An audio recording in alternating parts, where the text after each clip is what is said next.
Welcome back to Billionaire Tales, wishing you a truly good day, filled with calm moments and gentle things ahead. And now, let's step together into today's story. I was given 5 minutes to clear my desk before my husband's father, the CEO, dismissed me in front of the entire leadership team. Instead of breaking, I smiled and said, "Thank you."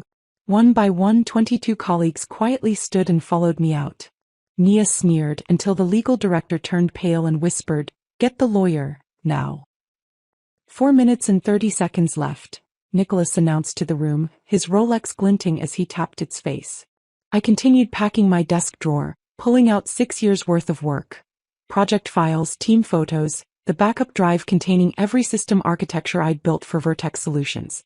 The 12 executives watched in silence as I placed each item deliberately into my cardboard box. Nia Blackwood leaned back in her chair, examining her manicured nails with practiced boredom. She thought she'd won. "For minutes," Nicholas called out again, his voice sharp with authority. That's when Logan Mitchell stood up from his desk outside the conference room's glass walls, laptop bag already in hand. But I should explain how we got here. How 3 weeks of calculated betrayal led to this moment where my father-in-law counted down my professional execution like a microwave timer. Before we continue, I want to thank you for being here. If you believe that dedication and hard work should be valued over office politics, please consider subscribing. It helps more people discover these important stories. Now let's see what Nicholas had planned. It started at Sunday dinner at the Harrington estate, where we gathered like actors in a play nobody wanted to perform anymore. I'd arrived with Taylor and my homemade apple pie, the one with the lattice crust that took 2 hours to perfect. Eleanor always requested it but never mentioned who made it, as if pies materialized from thin air or perhaps the help. "Another record quarter for Vertex Solutions," Nicholas had proclaimed, standing at the head of the mahogany dining table that could seat 20 but usually held just the 4 of us, drowning in its own excess. He raised his crystal tumbler, the whiskey inside catching the light from Eleanor's precious Viennese chandelier. "We're dominating the market because I know how to recognize talent and put it where it belongs." His hand landed on Taylor's shoulder with the weight of expectation and inheritance. My husband glowed under the attention, though his contribution to the company consisted mainly of having the right last name and showing up to meetings he didn't understand. Nobody mentioned the Henderson account I'd saved 2 nights before, or the Morrison Industries contract I'd salvaged by working through 3 consecutive weekends, or the fact that while Nicholas was at his monthly country club whiskey tasting, detecting notes of oak and self-importance, I was rebuilding our entire server infrastructure after a critical failure. "You look tired, dear," Eleanor had murmured, her fingers, decorated with enough diamonds to fund my entire department's salary, briefly grazing my shoulder. "Perhaps you should consider better work-life balance. Appearance matters, especially for women in leadership." I'd swallowed my response along with my overcooked salmon. The truth was I looked tired because I'd been awake for 36 hours straight, but admitting that would only prove their unspoken point, that I couldn't handle the pressure, that I was, as Nia would later write, overwhelmed. The morning routine with Taylor had become a study in marital disconnect. Each day started the same.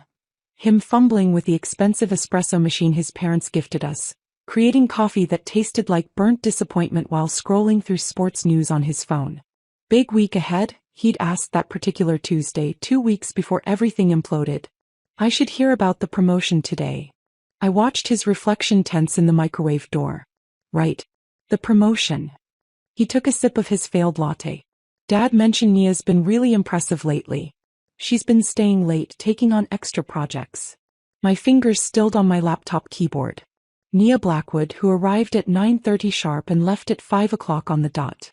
Nia, whom I'd been training for 3 months at Nicholas's specific request. "She just needs mentoring," he'd said.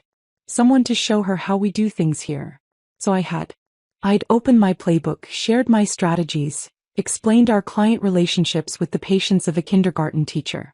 She'd taken notes in her designer portfolio, asking questions that felt increasingly invasive. "How do you handle system failures? What's your backup protocol? Who has administrative access?" I thought she was eager. Turned out she was building a case. The server migration crisis should have been my moment of vindication. 7 days before Nicholas would slam his palm on that conference table, our entire data infrastructure needed emergency migration. 40 terabytes, 8-hour window, zero margin for error. Everything went wrong at once. Corrupted files, failed backups, a power surge that shouldn't have been possible.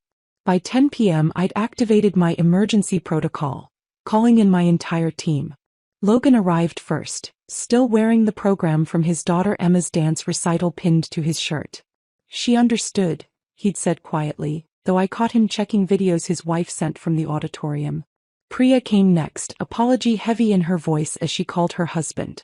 I know it's our anniversary dinner. I'll make it up to you. She'd ended the call and dove into code like she was defusing a nuclear weapon. Marcus Thompson, Sarah Kim, the Morrison twins who communicated in what seemed like telepathic programming language, they all came without question. The conference room became our bunker, littered with laptops, energy drinks, and eventually Chinese takeout that went cold before we could eat it. We're like some weird, dysfunctional family, Marcus had joked at 2 a.m., attempting to eat lo mein with one hand while typing with the other. Yeah, but at least we chose each other, Sarah had replied, and something about those words felt prophetic now. We'd saved everything. Every file, every client, every contract. Nicholas would never know we'd been 3 keystrokes from losing millions in data and trust. That's what I did. I solved catastrophes so quietly that nobody knew they'd happened. Then came the email. The misdirected message that revealed everything. I'd been reviewing the Henderson account files at 11:47 p.m., preparing my promotion presentation when it appeared. From Nia Blackwood. To me. Except it wasn't meant for me. Nicholas, as discussed, I've successfully salvaged the Henderson situation. The client was thoroughly impressed with my crisis management. I believe it's time to discuss restructuring. She seems overwhelmed, arrives looking exhausted most mornings. Perhaps fresh leadership would benefit the department. My laptop screen blurred as I read it twice, then 3 times. The Henderson situation. The one I'd personally managed while Nia was posting Instagram stories from a wine tasting. The rescue I'd orchestrated while she slept. I forwarded it to my personal email without thinking, some primitive instinct for self-preservation kicking in.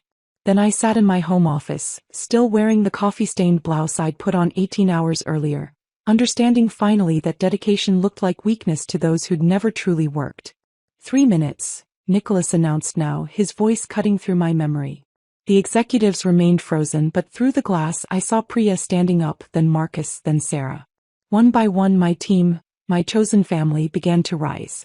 2 minutes, Nicholas called out, but his voice seemed to come from underwater. Through the conference room's glass walls, I could see the entire 15th floor frozen in a tableau of disbelief. Sarah Kim had her phone halfway to her ear.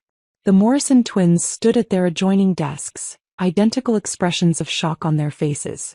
I reached for the framed photo from our last team celebration, the one where we'd worked 72 hours straight to launch the Patterson project. My fingers brushed against something else. A USB drive, taped underneath my desk drawer. The one where I'd backed up every email, every document, every piece of evidence that might matter someday. Apparently someday was today. The morning had started wrong from the moment I'd badged into the building at 6:45 a.m. The security guard, usually chatty, had avoided my eyes. The elevator seemed too quiet. The 15th floor felt like it was holding its breath. When I'd reached the conference room to set up my presentation, the one about our department's 340% efficiency increase, Nia was already there. In my seat. The one I'd claimed 3 years ago because it faced away from the glaring morning sun. Her laptop was open to spreadsheets I recognized immediately. My department's confidential budget projections, the ones on a secured server she shouldn't have been able to access. Oh, good morning, she'd said, that saccharine sweetness coating her words like artificial sweetener. Nicholas asked me to review these before the meeting. You don't mind, do you? The question wasn't really a question. We both knew it. I'd stood there, laptop bag heavy on my shoulder, watching her scroll through salary allocations, project budgets, vendor contracts. 6 years of carefully built financial architecture. How did you get access to those files? She'd looked up then, and for just a second the mask slipped. Pure satisfaction flickered across her features before the innocent expression returned. Nicholas gave me temporary admin privileges. To help with the transition. Transition. The word hung there between us like a diagnosis. The room had filled gradually but wrong. David Park from finance arrived first, clutching his tablet like a shield, not meeting my eyes when I said good morning.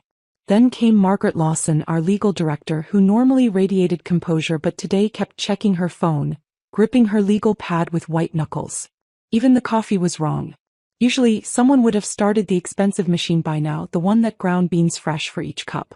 Today there was only silence and the smell of fierce sweat barely masked by expensive cologne. I'd started my presentation anyway. Clicked through slides showing our achievements, our metrics, our wins. My voice stayed steady even as I felt the room's energy shifting, darkening, preparing for something I couldn't quite name. As you can see, we've exceeded every target by. The door hadn't just opened. It had exploded inward, the handle cracking against the wall hard enough to leave a mark. Nicholas stood there, his face that particular shade of red that appeared when his blood pressure medication wasn't quite enough. His Italian suit, usually perfect, looked disheveled. His tie was crooked. He crossed the room in 3 strides, his palm hitting the table with enough force to make everyone's coffee jump. Margaret's actually spilled, brown liquid pooling across her legal pad, but she didn't move to clean it. You have 5 minutes to clear your desk. The words didn't make sense at first. They existed in the air but my brain refused to process them. I stood there, presentation clicker still in my hand, slide 17 still glowing on the screen behind me. A graph showing the money I'd saved this company. That's when I understood the choreography of this morning. Why Nia had my files. Why executives avoided eye contact. Why Margaret looked ready to cry or run or both. This wasn't spontaneous. This was planned. Orchestrated. I had been marked for execution and everyone except me had known it was coming. Nia leaned back in my chair, and I saw it then. The slight upturn of her lips, the relaxation in her shoulders, the way she examined her manicure with the satisfaction of someone admiring their own handiwork. She'd won something and we both knew it. But here's what 20 years in tech had taught me. The moment when you think you've won is usually when you're most vulnerable. David Park's fingers were moving across his calculator with the frantic energy of someone watching money evaporate. I knew that motion. I'd seen it during budget crises, contract negotiations, anytime numbers were about to become very, very bad. Margaret had her phone out now, typing with shaking fingers, her face the gray-white of old paper. They understood something Nicholas and Nia didn't. Something about contracts and clauses and the very expensive difference between firing someone privately versus publicly humiliating them in front of witnesses. I set down the presentation clicker with deliberate calm. My grandmother's voice echoed in my head. She'd survived the depression, raised 6 kids alone after my grandfather died, never let anyone see her buckle. When they expect you to break, she told me once, peeling potatoes with hands that never trembled, that's when you stand straightest. Thank you. The words came out clear, genuine even. Because in that moment I felt something I hadn't expected. Relief. 6 years of pretending Taylor's family accepted me. 6 years of Eleanor's backhanded compliments about my appearance while I saved her husband's company. 6 years of being good enough to fix every crisis but never good enough to truly belong. Nicholas's jaw went slack. He'd expected tears, pleading, anger, anything but gratitude. Behind him I saw several executives exchange glances. Someone's pen rolled off the table and hit the floor with a sound like a gunshot in the silence.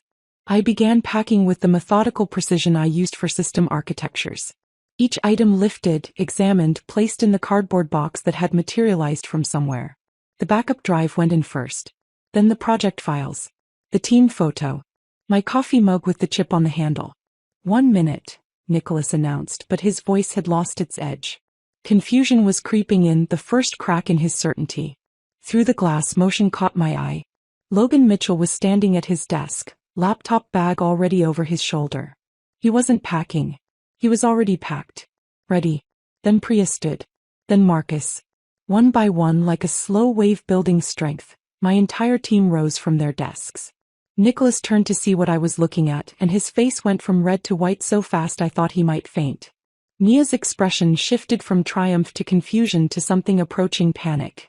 "Time's up," Nicholas said, but it came out as a question. I picked up my box, its weight familiar and strange at once. 6 years reduced to what I could carry in my arms. As I walked toward the door, 2 security guards appeared. Standard protocol for terminations, they mumbled apologetically. "Tom and Derek." I'd brought them coffee during late-night lockdowns, knew their kids' names. I'm sorry about this, Tom whispered. Don't be, I told him. You're just doing your job. We walked through the cubicle farm toward the elevator, and that's when the symphony began. The squeak of chairs pushing back from desks.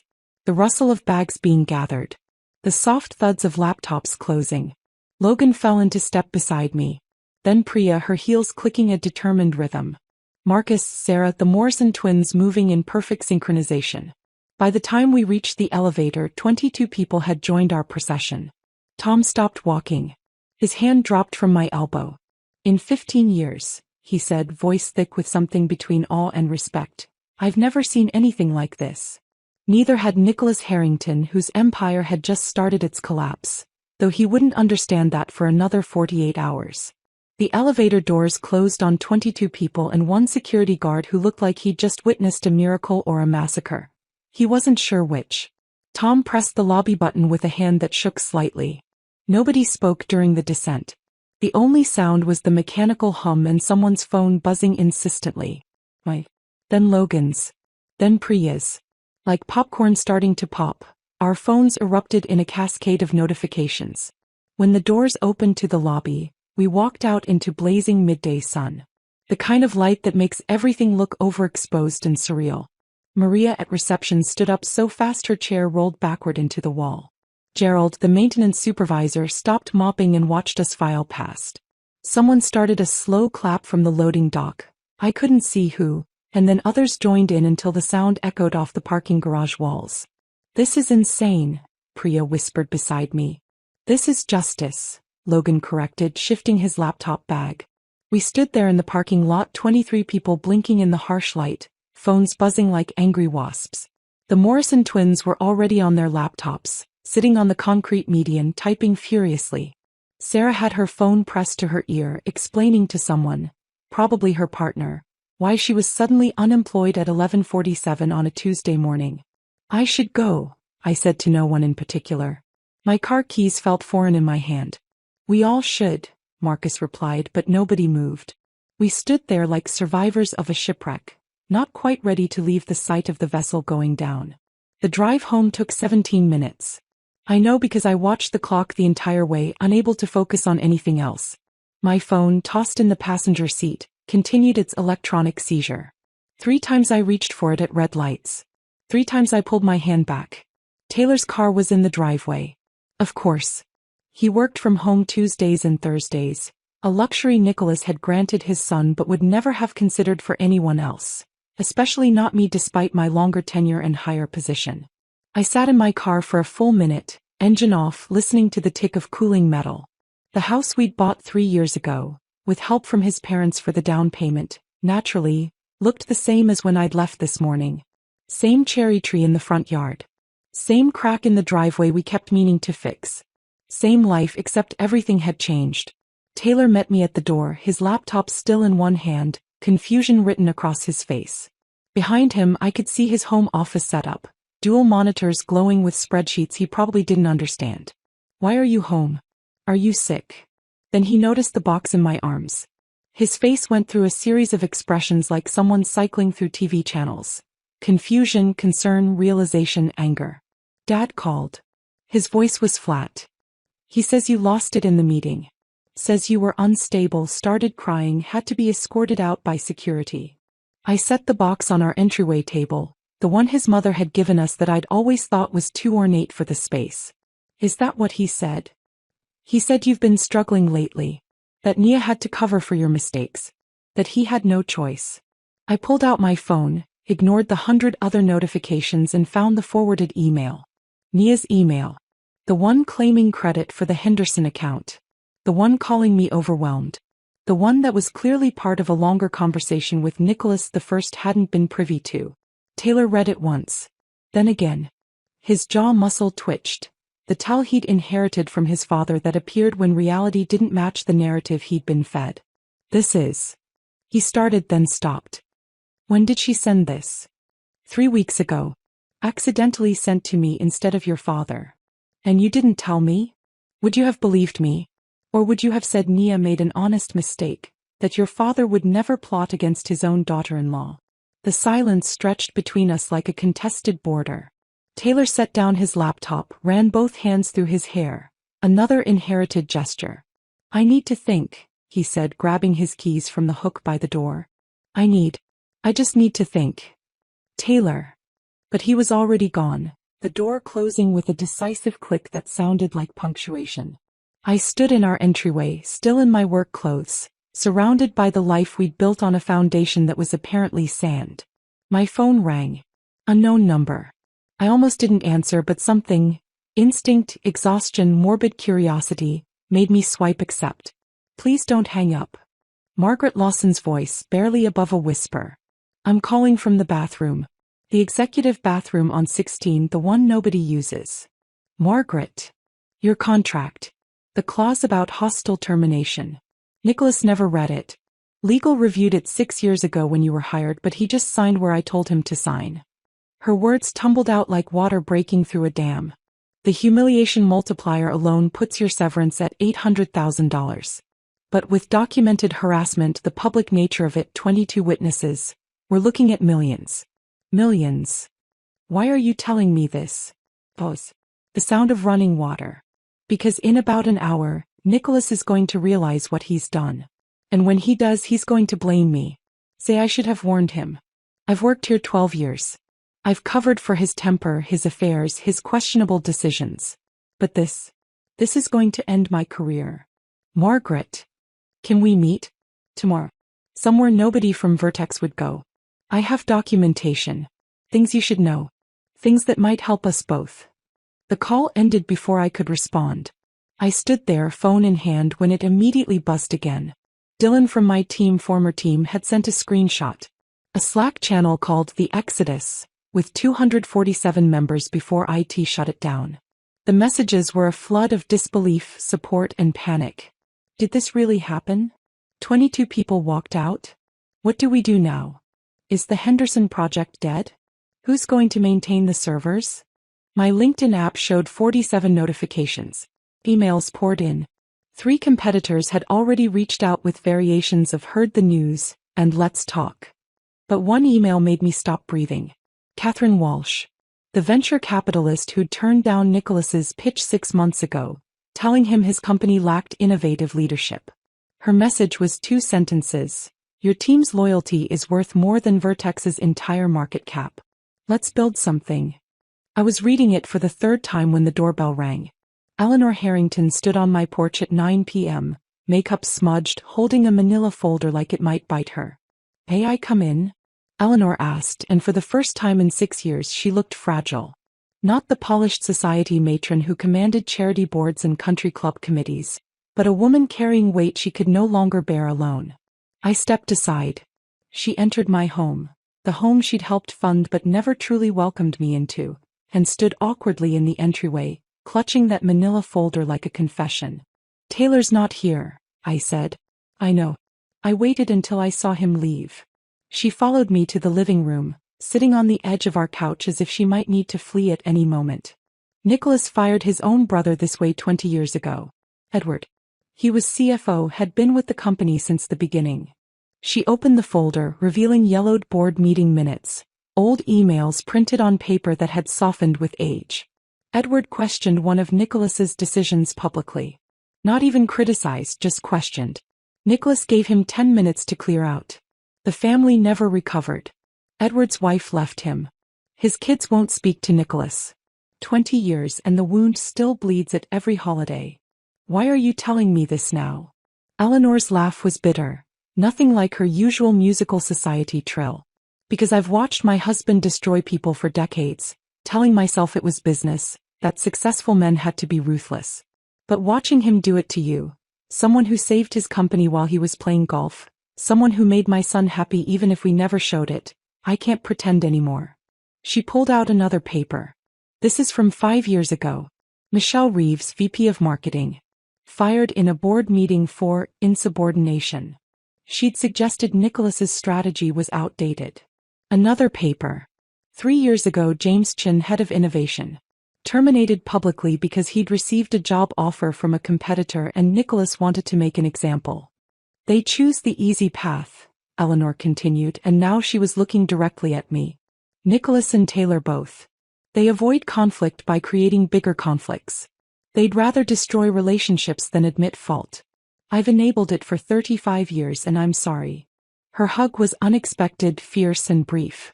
She left the folder on my coffee table and disappeared into the night, leaving me with evidence of a pattern I'd been too close to see.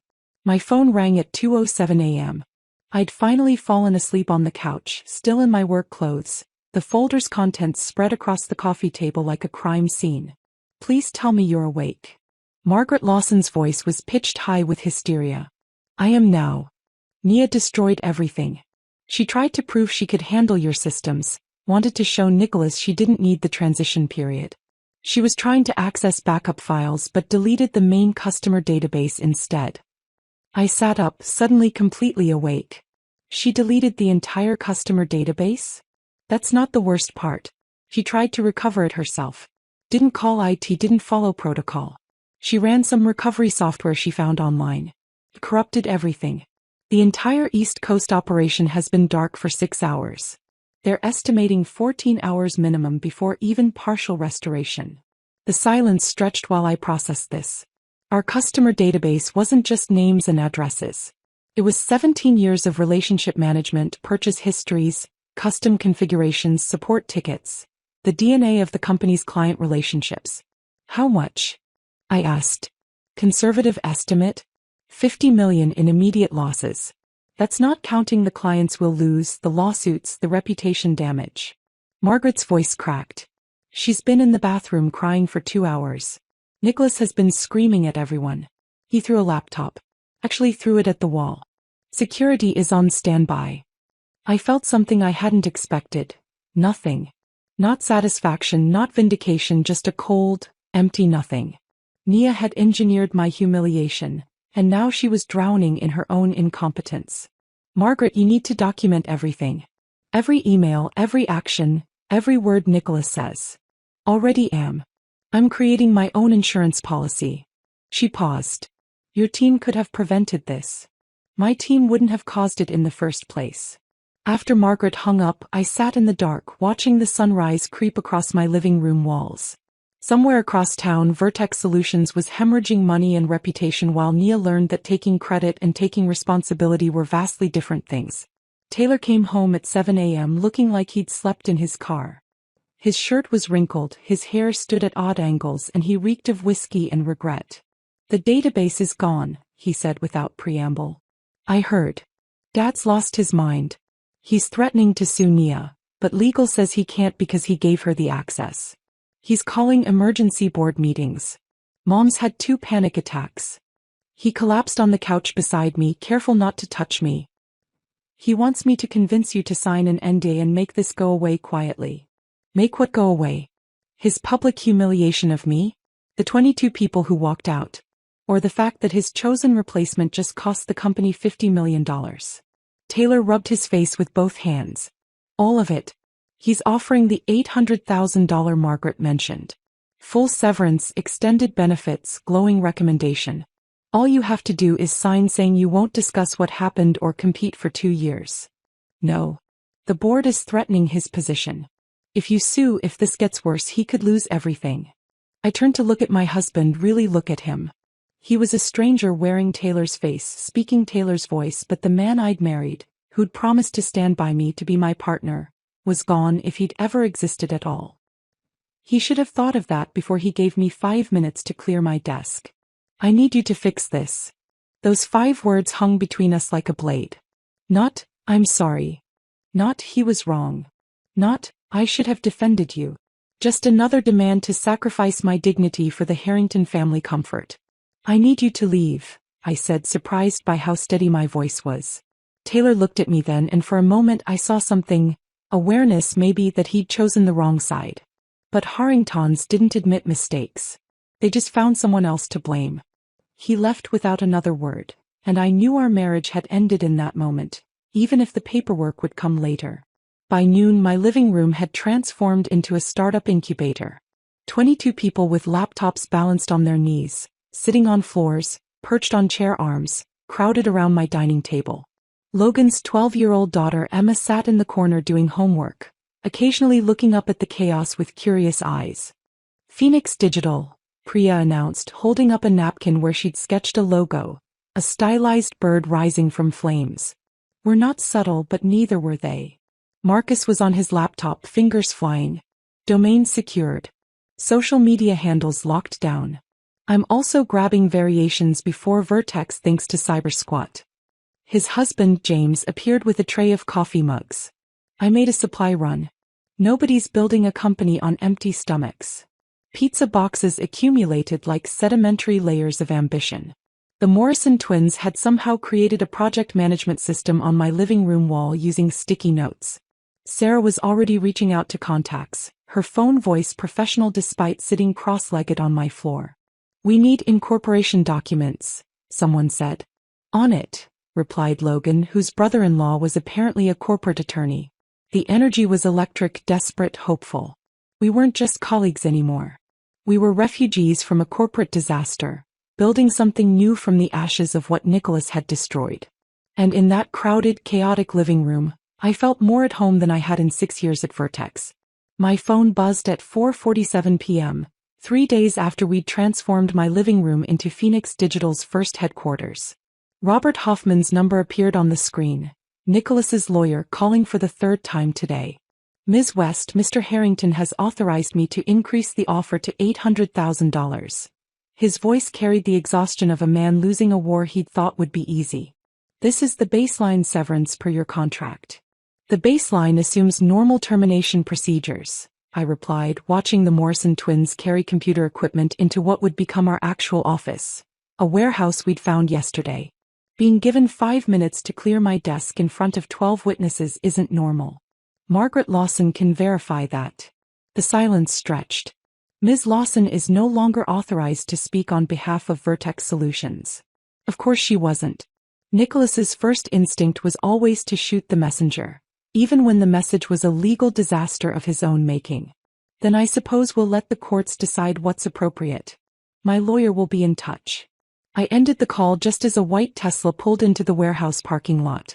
Catherine Walsh stepped out, her designer heels clicking against cracked asphalt, surveying our new space with the calculating eye of someone who'd turned dozen startups into billion-dollar companies. The warehouse was nothing special. 20,000 square feet of concrete impossibility, still smelling of industrial cleaner and the ghost of whatever had been manufactured here before. Fluorescent lights flickered intermittently. The loading dock door didn't close properly. There was a suspicious stain on the floor that looked like it had its own ecosystem. This is perfect, Catherine announced, and she wasn't being sarcastic. It's a disaster, Priya countered, gesturing at a ceiling tile that chose that moment to release a small shower of dust. No, it's hungry space. It wants to become something. Catherine walked the perimeter, her footsteps echoing. You know what Amazon's first office was? A garage. Google. A garage. Apple. Also a garage. You've upgraded, you've got walls and everything. She pulled out her phone, made a quick call. Send the contract to my email. Yes, the full amount. She looked at me. 3.5 million seed funding. I want 20% equity and a board seat. Logan nearly dropped his laptop. You haven't even seen our business plan. I've seen 22 people follow their leader out of a stable job into uncertainty. That's worth more than any PowerPoint. He paused at the door. Nicholas Harrington once told me emotional decisions have no place in business. He said it while rejecting my proposal to invest in Vertex because he didn't like my aggressive negotiating style. Funny how his emotional decision to publicly humiliate you just handed me the next unicorn. The next morning she returned with 2 other VCs. They toured our disaster of a warehouse, asked pointed questions about scalability and market penetration, then committed another $2 million on the spot. We hadn't even incorporated yet, and we were valued at $17.5 million. My phone hadn't stopped ringing. But the call that mattered came from Richard Henderson himself, CEO of Henderson Corp. I heard about the situation at Vertex, he said without preamble. I also heard about the database disaster. Nia Blackwood tried to explain to me yesterday why our configurations were lost. She cried. Actually cried on a client call. Mr. Henderson. We've worked with your team for 3 years. You personally saved our product launch. Logan rebuilt our entire architecture over a weekend. Priya identified data patterns that increased our efficiency by 200%. He paused. The contracts follow the talent, not the building. We're moving our business to Phoenix Digital, effective immediately. By end of day, 3 more clients had called. Patterson Industries, Morrison Group, Chin Technologies. Together they represented $30 million in annual contracts. Each one announced their decision on LinkedIn, professional corporate speak that barely disguised their distaste for how Vertex had treated us. Stocks down another 5%, Sarah announced, refreshing her screen. That's 15% total since Tuesday. We were unpacking equipment, setting up desks. Actual desks now, bought secondhand from a startup that had failed. When Taylor appeared in the doorway. He looked smaller somehow, diminished, holding a bouquet of roses. Red roses. After 6 years of marriage, he still didn't know I was allergic to roses, that I preferred wildflowers, that I'd told him this on our 3rd date. Can we talk? He shifted his weight, uncomfortable in his pressed khakis and polo shirt. His father's uniform, adopted without question. I stepped outside with him, leaving my team to continue building our future. The late afternoon sun cast long shadows across the parking lot's cracked asphalt. Dad's willing to apologize, he said, thrusting the roses at me like a peace offering or maybe a shield. He'll give you an executive position.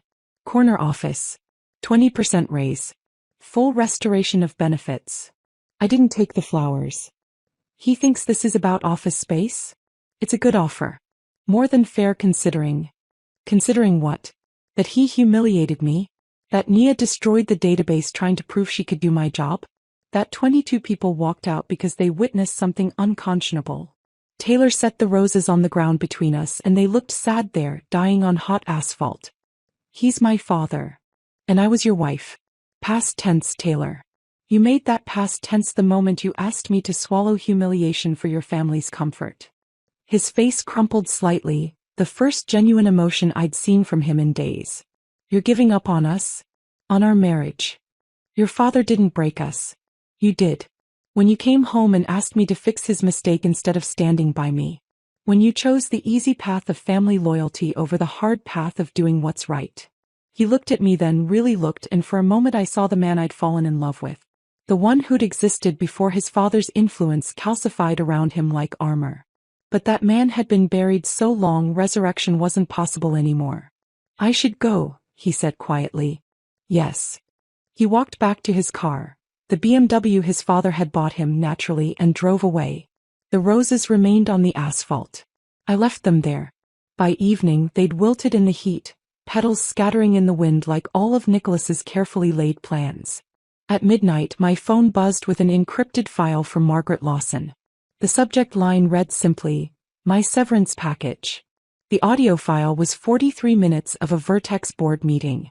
The quality was crystal clear. Margaret had probably recorded it on her phone, placed strategically near the center of the table. $50 million. A voice I recognized as board member Jonathan Cross. He cost us $50 million because he couldn't control his temper? The database is completely corrupted. Another voice, probably CFO David Sterling. Nia Blackwood had no authorization to access those systems.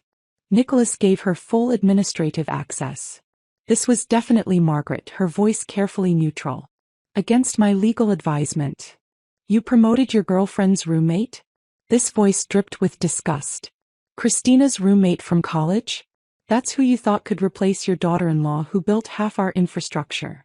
Nicholas's voice, when it came, sounded hollow. Nia showed promise. She was eager, ambitious. She was unqualified. The slam of a hand on the table. This isn't some family drama, Harrington. You turned a personal vendetta into a $50 million disaster. Maybe more if the clients keep leaving. I listened to the board meeting recording one more time, their voices filling my warehouse office at 1 a.m. This isn't leadership, it's a temper tantrum that cost us $50 million. The disgust in their voices was palpable, even through Margaret's phone speaker. The next morning, everything accelerated. We're doing a press conference, Catherine Walsh announced, striding into our warehouse at 7 a.m. with a media consultant and enough coffee for everyone. Tomorrow 2 p.m. Every tech outlet is begging for a statement. We give them one. I don't want to seem vindictive, I said. You won't. You'll seem like exactly what you are. A leader who refused to accept humiliation as the price of employment. She pulled out her tablet. Meanwhile, Nicholas is holding his own conference at Vertex headquarters at the exact same time.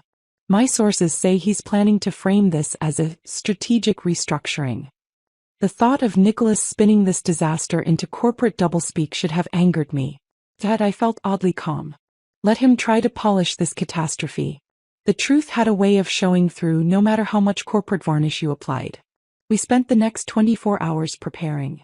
Logan and Priya helped write my statement. Sarah coordinated logistics. The Morrison twins somehow got us a professional backdrop and lighting that made our warehouse look like a legitimate tech startup instead of abandoned industrial space. At 1:45 p.m. the next day I stood in front of the cameras, wearing the same navy blazer I'd worn that Tuesday, deliberately. My team flanked me, all 22 of them, dressed professionally but not uniformly. We looked like what we were. Individuals who'd chosen to stand together. Good afternoon, I began, my voice steadier than my pulse.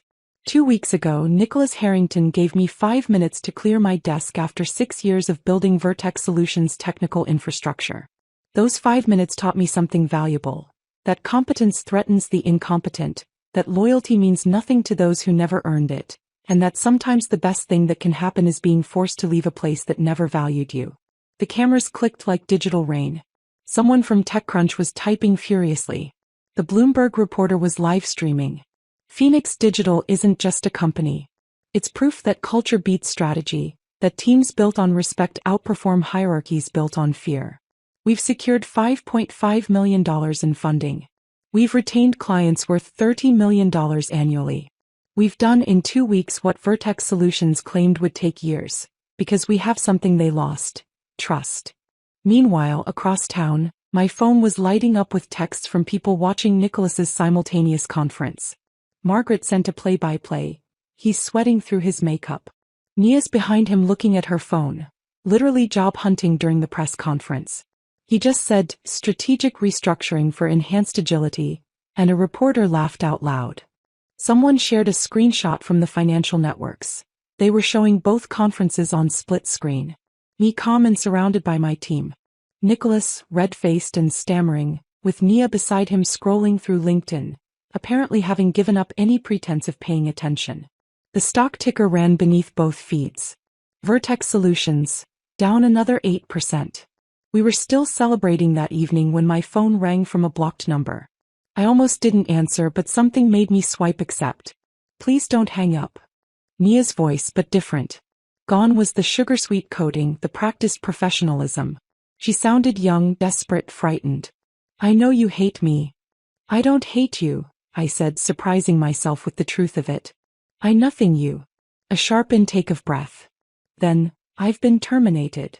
Strategic differences, they called it, but everyone knows it means I destroyed the database. I'm being blacklisted. Nobody will even interview me. She was crying now, ugly sobs that reminded me she was only 26, ambitious and ruthless but still young enough to believe those were the only qualities that mattered. I have student loans, rent, my mom's medical bills. She has MS and I'm her only support and her voice cracked completely. I know I took credit for your work. I know what I did. But please, just one recommendation. Just something that says I'm not completely incompetent. I looked around our warehouse at my team still working despite the late hour, at the whiteboards covered with actual innovation instead of corporate buzzwords, at the space we'd built on merit instead of manipulation. Nia, I said, and she fell silent except for sniffles. You took credit for the Henderson account. You called me overwhelmed and suggested I needed to be replaced. You smiled while Nicholas gave me 5 minutes to pack 6 years of work. I know You took credit for others' work. Now you need to take credit for your own failure. That's the only recommendation I can give you. The call lasted exactly 5 minutes. I timed it. 3 days later, the news broke everywhere at once. Nicholas Harrington steps down as CEO of Vertex Solutions. The press release was a masterpiece of corporate euphemism. Pursuing new opportunities. Time for fresh leadership. Grateful for his years of service. But everyone knew the truth. The board had given him a choice: resign with a fraction of his dignity intact or be fired for cause and lose everything. He'd chosen resignation, but it was like choosing which cliff to jump from. The ending was the same. Eleanor called me that evening, her voice hollow but somehow lighter. He's moving to the guest house. 35 years of marriage, and this is what finally broke us. Not his affairs with secretaries. Not his ego that needed its own zip code. But watching him destroy you, someone who'd done nothing but make him successful, purely for sport. That's when I knew the man I married was gone, if he ever existed. Eleanor. Don't apologize. Don't comfort me. This is freedom, even if it comes 30 years too late. The warehouse felt different that night. The Morrison twins had strung up lights that made the concrete walls look almost warm. Sarah had brought in plants that somehow thrived despite the industrial setting. Marcus had set up a sound system that played quiet jazz while we worked. We did it, Priya said, appearing beside me with 2 glasses of champagne, not the cheap stuff anymore. Catherine had sent cases of the real thing. Did what? We won. David beat Goliath. The Empire struck back, but the rebels won anyway. Choose your metaphor. Gerald, the maintenance supervisor from Vertex who joined us the week before, raised his mop in the air like a torch. The same gesture from that Tuesday, but different now. Then it had been solidarity. Now it was victory. To second chances and first-class revenge, he called out, and everyone raised their glasses. But I wasn't thinking about revenge anymore. I was thinking about the contract we'd just landed, the one Vertex had been courting for 2 years. Global Tech, whose CEO had called personally to say, "We saw the press conferences. We saw how Vertex treats the people who built their success. We choose to work with builders, not destroyers." Our valuation had hit $50 million. Not bad for a company that started in my living room with pizza boxes and panic. It's not revenge, I told Priya, watching my team, my family of choice, working late because they wanted to, not because someone was counting their hours. It's just success. The revenge is just a side effect. But somewhere across town, Nicholas Harrington sat alone in a guest house behind the mansion he could no longer afford, his empire reduced to rubble in less than a month, learning too late that when you give someone 5 minutes to pack their life, sometimes they take everything with them when they go. The champagne had gone flat by morning, but nobody cared. We were still riding the high of our $50 million valuation when Margaret Lawson walked through our warehouse door at 7:23 a.m., carrying a banker's box and wearing an expression I'd never seen on her face before, determination mixed with something darker.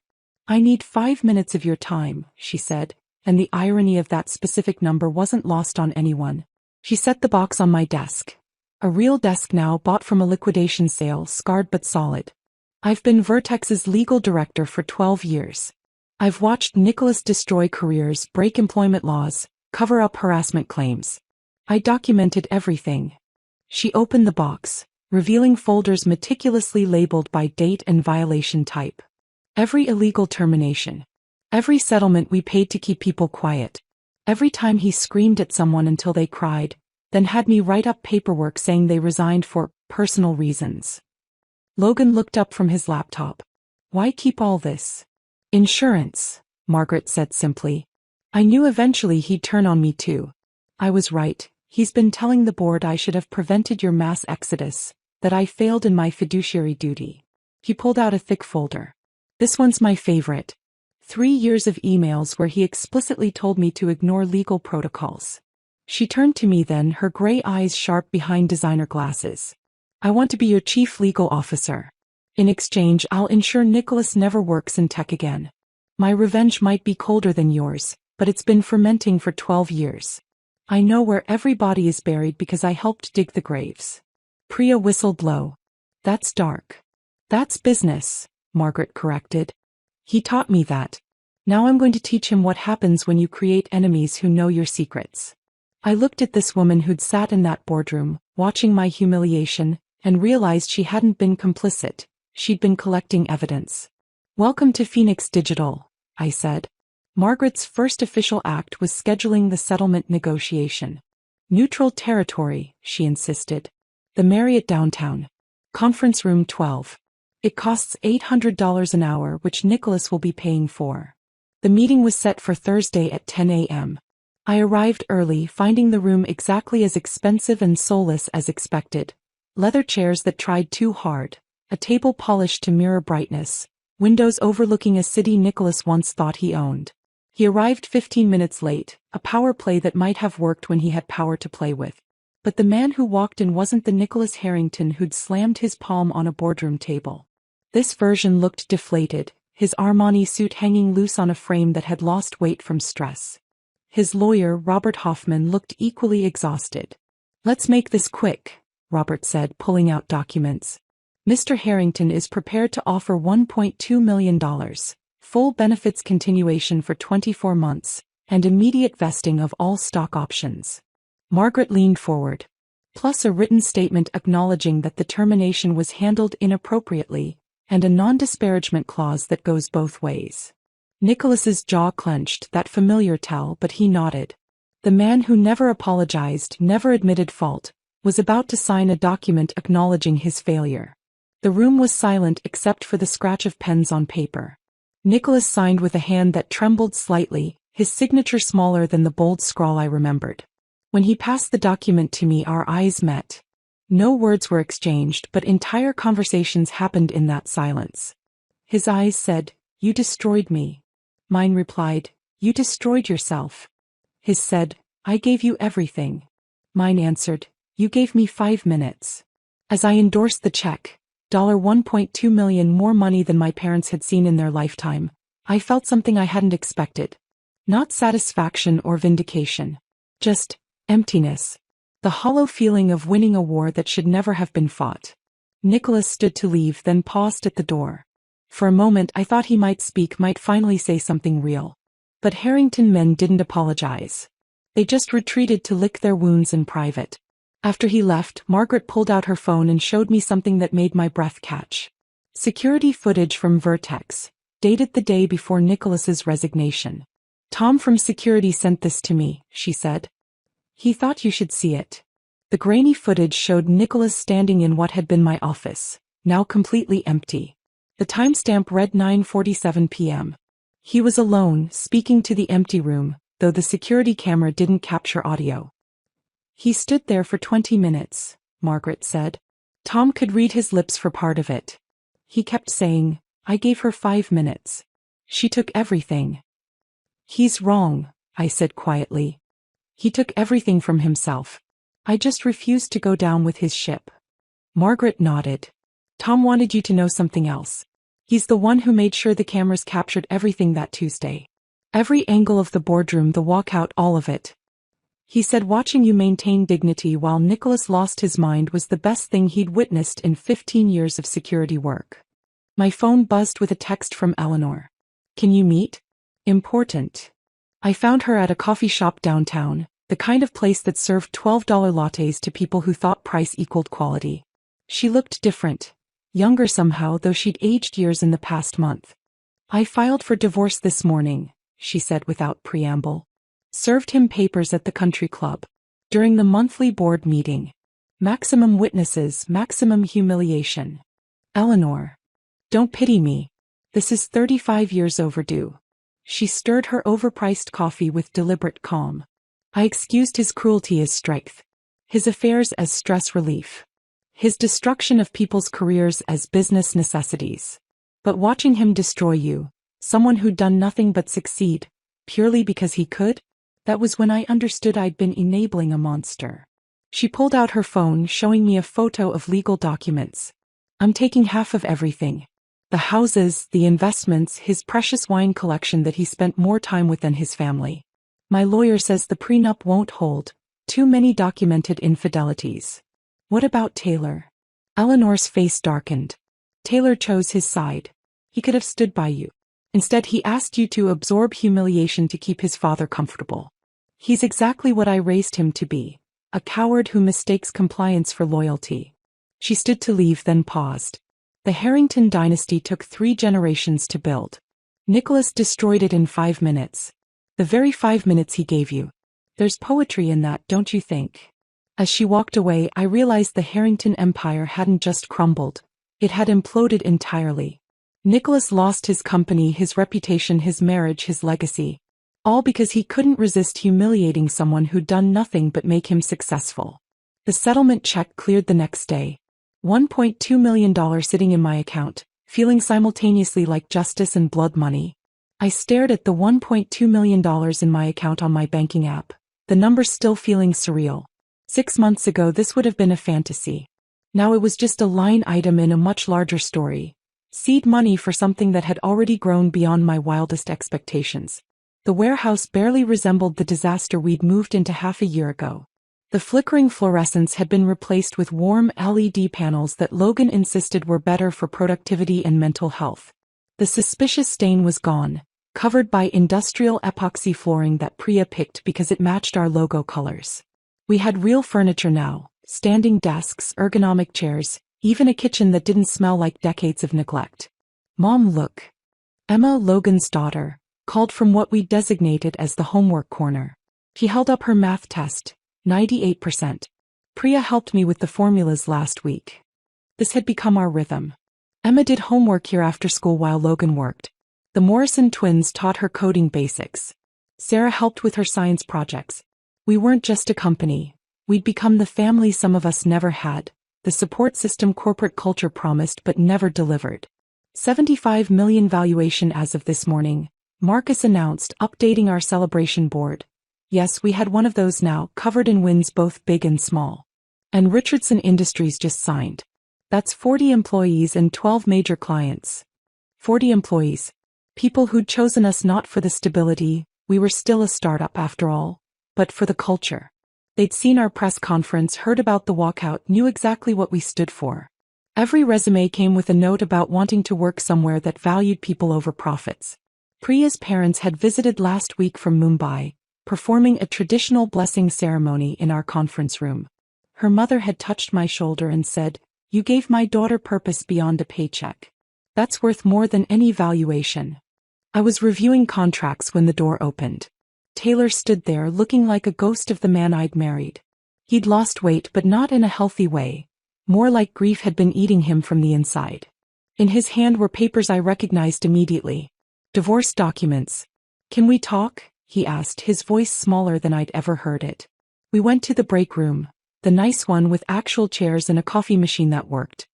He sat across from me, the papers between us like a border we were about to formally recognize. "I've been in therapy," he said without preamble. "Twice a week for 4 months. Learning about family dynamics, enmeshment, enabling. Terms I didn't even know existed when we got married."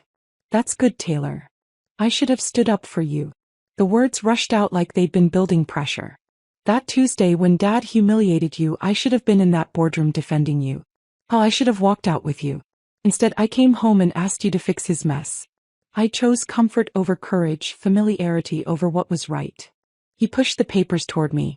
"I'm not asking for forgiveness or another chance. I know that ship has sailed. I wanted you to know that I understand now. What I lost. What I threw away because I couldn't stand up to my father." "Are you still at Vertex?" I asked. He laughed, but it was hollow. "Nobody's at Vertex. It got absorbed by Stratton Corp last month. They kept the patents and fired everyone else. Dad's reputation made sure nobody would buy it intact." We signed the papers in relative silence, just the scratch of pens and the hum of the coffee machine. In this same room where my team had planned Phoenix Digital's future, I was signing away the past. Taylor stood to leave, then turned back. "I hope you find someone who sees your worth immediately," he said. "Not after it's too late. Not after they've already lost you. Someone who stands up for you on Tuesday, not apologizes for it 6 months later." After he left, I sat there for a moment, feeling the weight of ending a marriage that had probably been over long before Nicholas gave me those 5 minutes. But there was peace in it too. Clean endings made room for better beginnings. Margaret appeared in the doorway. "You okay?" "Yeah. Just closing chapters." I stood, shaking off the melancholy. "What's up?"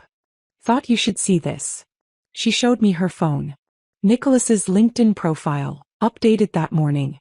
Independent business consultant, working from an address I recognized as a strip mall on the outskirts of town. His latest post was about leadership through adversity and the importance of decisive action. 3 likes. I clicked on them. 2 were clearly bot accounts and 1 was from someone trying to sell him marketing services. "That's sad," I said. "That's consequences," Margaret corrected. He works alone from a rented office above a tax preparation service. No clients, no prospects, no future in tech. His reputation is so toxic that even desperate startups won't touch him. I thought about the Nicholas who'd stood at the head of his mahogany table, emperor of his domain, counting down my professional execution. Now he had infinite time and nothing to fill it with. No employees to terrorize, no board to impress, no family to come home to. Just an empty office and LinkedIn posts that nobody read. Do you feel bad for him? Margaret asked. No, I said honestly. I feel nothing. He's just a cautionary tale now. A footnote in Phoenix Digital's origin story. That afternoon we held our weekly all-hands meeting. Not in a sterile boardroom with people checking their phones, but in our open workspace with everyone genuinely engaged. The Morrison twins presented their new framework. Sarah outlined the client growth trajectory. Gerald, yes, he was our official chief morale officer now, announced Friday's team lunch. Looking at these 40 people who'd chosen to build something with us, I thought about those 5 minutes. How they'd seemed like an ending but were actually a beginning. Nicholas had given me 5 minutes to pack up my professional life. In return, I'd gained a real family, a company built on respect, and the knowledge that when you refuse to accept humiliation, you often find dignity waiting on the other side. Hey, Priya said, appearing beside me. Catherine Walsh just called. Bloomberg wants to do a feature on us. The company that rose from a 5-minute firing. I smiled. Tell them yes. But make sure they know, we're not the story of a firing. We're the story of what happens when good people refuse to let small people make them smaller. The warehouse hummed with productive energy. Somewhere across town, Nicholas sat in his strip mall office, probably refreshing his LinkedIn to see if anyone had liked his latest post about resilience. The difference between us wasn't that I'd won and he'd lost. It was that I'd learned 5 minutes could build an empire, while he was still trying to understand how 5 minutes had destroyed one. If this story of corporate karma had you rooting for justice, hit that like button right now. My favorite part was when 22 employees silently stood up and followed her out, turning a humiliation into a revolution. What was your favorite moment? Drop it in the comments below. Don't miss more incredible revenge stories like this. Subscribe and hit that notification bell so you never miss an upload.